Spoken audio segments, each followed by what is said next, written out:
நிரப்ப வேண்டும் இந்த அல்லி ராணி குளிக்க. இந்த ரீதியில் அன்பு செய்தால் என்னவாகுமோ என் பாடு. காற்று வந்து உன் குழல் கலைத்தால் கைது செய்வதென ஏற்பாடு. பெண் நெஞ்சை அன்பால் வென்றார்.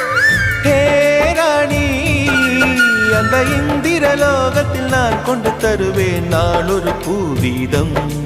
உன் அன்பு அது போதும். தொடு தொடுவெனவே வானவில் என்னை தூரத்தில் அழைக்கின்ற நேரம். விடு விடுவெனவே வாலிப மனது விண்வெளி விண்வெளி ஏறும். மன்னவா ஒரு கோயில் போல் இந்த மாளிகை எதற்காக? தேவியே என் ஜீவனே இந்த ஆலயம் உனக்காக.